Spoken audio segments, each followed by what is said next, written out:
Ablaye Mbow ñu tàmbali waxtaan bi ak xew-xew yi rek parce que moom mooy actualité ak génn yu ñu nemmeeku di gis au-delà société civile bu Saliou Joseph wax léegi gis nañu entité bi wala plateforme bi nga xam ne regroupé na ay entité yu ci bari ci mel ni ay parti politique wala ay mouvement ba ci société civile bi F24 naqar nañu lu njëkk xew-xew yi ak fi mu jugee ak fi mu ci toll ak situation bi ni mu demee waaye itam naqarul nañu li nga xam ci moo di doxalin wi nga xam ne nguur gi def na ko ci ca noonu itam ñu jàpp ne li ni mel ngir fësal seenu naqar ak ànd kook askanu Sénégal bëgg nañu tàbbiwaat ci langue gi maanaam manifester le 9 ak le 10 alors man may laaj ak fi situation bi réew mi toll c'est vrai que ne ñoom ñu ngi ci seeni activité ñu ngi ci seeni calendrier waaye itam ñu ngi ci seen doxalin ak tolluwaay wi li mu laaj ñu ngi koy doxal mais est-ce que jàppoo ne dañu bëgg a maintenir ce qu'on appelle la pression ci régime bi fi nekk ngir li nga xam ne mooy dérive yi ñu nemmeeku ñu di ko dindu ci régime bi mën a dakk jàpp naa ni juddu F24 moo jiitu manifestation yi nga xam ne jural nañu fukki bakkan ak juróom-benn yu rot ak ay téeméeri nit yu si jëlee ay gaañu ak ay téeméeri nit yoo xam ne teg nañ leen loxo ak lii nga xam ne moo di yàqute yi nga xam ne mën nañ ko évaluer à plusieurs milliards parce que itam depuis lors bu ñu fàtte ni koom-koom mu dëkk bi dafa xaw a teg a témbe parce que y a beaucoup d'institutions bancaires qui sont restées pratiquement 72 heures yoo xam ne liggéeyuñu wa ilaa ñi ngi bu ñu tàmbalee liggéey tamit liggéey bi daanaka du weesu li nga xam ne moo di 13 heures te loolu seetlu nañ ko boo xoolee itam école yi seen wàllu bopp mbir mi dal na seen kaw ba tey ji nii la école yi reprendre di ñoom itam duñu weesu li nga xam moo di 13 heures parce que c'est une reprise progressive en fonction de la situation justement du pays absolument boo xoolee li nga xam ne moo di yenn secteur d'activité économique yi cak-cak yi lu bari dal na seen kaw yango yi ñu bari dal na seen kaw tey jii nii ñu bari ñu doon liggéey ci wàllu transaction liggéeyum xaalis ñu bari tëj nañ seen boutique donc ce qui veut dire que tey jii bu ñu évaluer pertes yi ak l'impact des pertes sur le produit intérieur brut c'est-à-dire que on pourrait l'évaluer à des milliards bëgguma avant chiffre parce que wax xooma si loo xam ne lu kii la en tout cas les préjudices sont énormes tey jii nii internet bi tey nga xool les entreprises de presse quand même quoi qu'on puisse dire nous sommes également impactés fii lañ toog jooy ko ba nous sommes également impactés ak xaalis bi ñuy yónnee ñi nga xam ne dañuy liggéey yore ay chaînes di xaar li nga xam ne moo di chaînes yi nga xam ne accentué nañ ko yi ngay gis xaar vues yeeg yu demee noonu ak yi ngay produire en termes de production rédactionnelle ak leneen dañooy gis ni effectivement que ni lu bari da nga maam tàggatémbe la donc ce qui veut dire que aujourd'hui les préjudices sont assez énormes mais jàppuma ni si fànn woowu ak li ñu dundaloon lépp que F24 bu defee li nga xam ne moo di annonce bu mu def gannaaw bu ñu defee conférence de presse yu ñu dégg leen ak kàddu yu yëkkati def naa ni si li ma dégg ñu yëkkati kàddu ñëpp amul kenn ku si woote jàmmarloo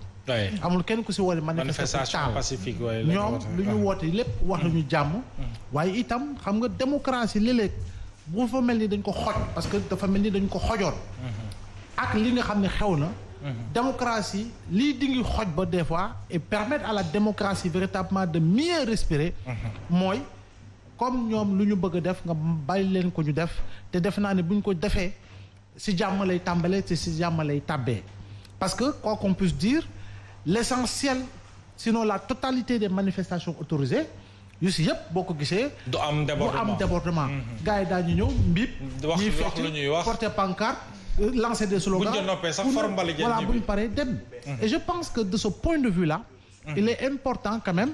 que l'on puisse comprendre une chose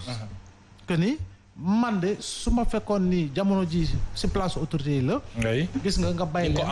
ñu dem ñu encadrer leen seen manifestation parce que tere ko aussi mën na jur yeneen parce que j'ai toujours dit sur ce plateau et ailleurs que nous devons préférer la guerre des mobilisations à toute autre forme boo xam ne mën na jur ay manifestations surtout parce que tey jii nii Mohamed F24 bu mobiliser suba ñañu jàkkaarloog ñoom itam mobiliser que les Sénégalais puissent apprécier li nga xam ne mooy la capacité de chaque entité à pouvoir mobiliser autant de milliers de Sénégalais ou de millions de Sénégalais à travers les mobilisations quel est le discours porté. ñun naka la ñu koy appréhender naka la ñu koy jàngatee. defe naa ni loolu ça permettra en réalité de pousse ñu nekk ci beneen carcan beneen regard beneen observation. du leen lu dul effectivement lii xew na lee am na nañu ko war a defee ak nu ñu ko war a moytoo. le lendemain wax nga ko il prévoit une marche. marche boobu itam. je pense que ni deux lieux différents quoi. deux lieux différents. bii c'est là au niveau de la place de la nation rassemblement la. bien sûr beneen bi c'est une marche prévue normalement sur la voie de dégagement nord. qu'est la VDN. à quel niveau de la VDN je ne sais pas. mais dans tous les cas l'un dans l'autre je pense que il y a des voies intermédiaires. comprends nga yoo xam ne sax ça pourrait permettre de ne pas peut-être obstruer la circulation. que ñu bàyyi leen en réalité ñu war a mën a dox boo xam ne doxu jàmm la. et danañ permettre ñoom ku si nekk yëkkati kaddu la ngay wax nga wax ko. ka bëgg ñëw fekke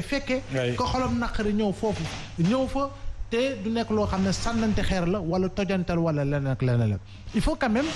que l'on puisse arriver à nous dire une chose. il nous faut desserrer l'étau. oui surtout. wu yàgg naa wax ku aartuwul di nga àtte waaye moytul yéex a àtte ba jamono ji ngay àtte ñu booleel ci xeex bi. waaw dëgg la de. waaw donc comme yegguñu nag ci niveau d'extrême boobu. d'extrémité boobu. je pense que la meilleure des choses aujourd'hui serait en réalité de laisser les 24 ñu def lu ñu def. parce que dialogue bu ñu bëggoon def ñoom. il fallait les laisser s'exprimer. parce que dem nañu fenn ñu gàntal leen ñu tànn siège Malick Gakou. ñu dem foofu gis nañu ni ñu gàntal leen ko te c'est un lieu privé parce que nit a ko moomal boppam parti moo ko moomal boppam muy permanence su boppam donc je pense que comme ni ma ko yàggee wax rek quand il y a le dialogue officiel il y a forcément le dialogue officieux et ce dialogue officieux est une forme de dialogue indirect avec ceux-là qui sont au niveau du dialogue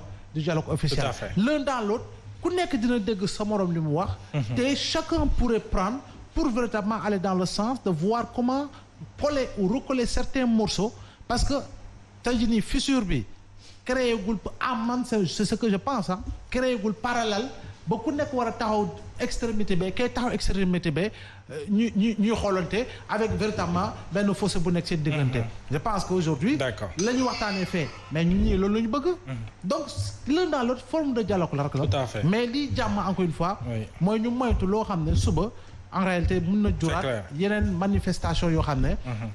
avec véritablement et malheureux son corollaire de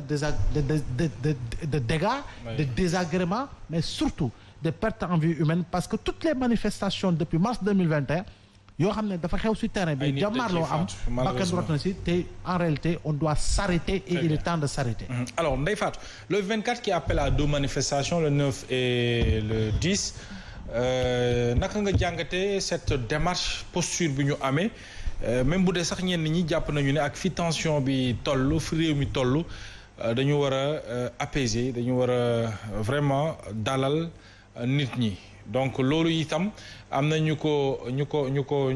wax alors mais démarche bu F24 bi yow sur le plan politique naka la ñu ko mën a jàngatee.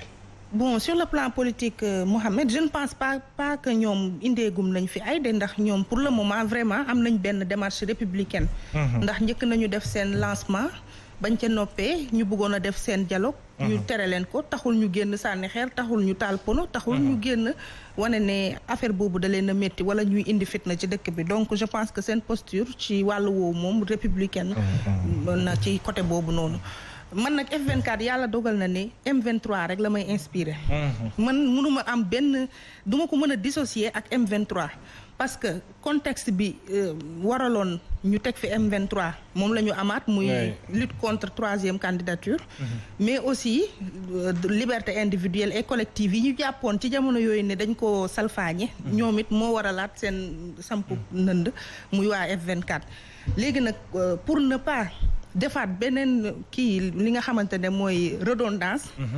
nañu feexe ñoom ñu jël seen démarche bi dolli ci beneen contenu bu wuteeg bu M23 parce que man gis naa certes monsieur Mamadou Mbodj nekk coordonnateur bi c'était aussi lui après bi Alioune Tine bàyyee M23 donc logique gu M23 xam naa ne da ko ndengeñ mais ni mu ko ndengeñee noonu format wu F24 ak bu M23 am na différence parce que am na nouvelle tête yu émerger ci classe politique bi yu intégré F24 ñooñu itam dañu war a ñëw ak beneen façon doxalin indi beneen innovation ci biir F24 parce que ñun foog ñi nga xam ne ñooy structure yi dimbale ñu ci comment élire un président. parce que boo xoolee logique gu daje yi fi am yëpp maanaam mbooloo yi mooy fexe ba dindi fi ki fi ne. mais à la place de proposer dara. c'est ça du ñu xam kan la ñu war a choisir à la fin da ngay dem ba le plus chanceux rek moom mooy ñëw léegi nag ñoom it il faut ñu dimbale ñu cette fois-ci ci ñu bañ a folli mais ñu fal ci naka mooy ci seen logique bii ñu tas ko d'abord ci région yi gis naa ne ba nu commencé ak léegi Dakar la ñu nekk ak benn événement bu ñu def ci diaspora bi te du loolu mooy Sénégal 14 régions la donc war nañu dem ci 13 régions yi am fa benn représentativité mais aussi jël population yooyu nekk foofu ñu imprégné leen ci lutte bi ñuy mëne bu weesoo loolu pourquoi pas dans le F24 ñu def ay primaires ci ñi nga xam ne ay candidats lañ pour la présidentielle te ñoo jokk foofu noonu su ko defee su ñu defee benn élection primaire ci seen i biir au moins ñu génnee 2 wala 3 candidats yoo xam ne dañu naan ñoom ñooy porter li nga xam ne moom mooy programme mu F24 ñu travailler ci seen i candidature te yooyu candidats ñu permettre leen ñu exposer li nga xam ne mooy seen programme ci compétition boobu dinañ ci mën a choisir je pense les meilleurs loolu de moom sama xalaat la ci F24 pour ne pas doubler wala mimer le M23. Très bien. Alors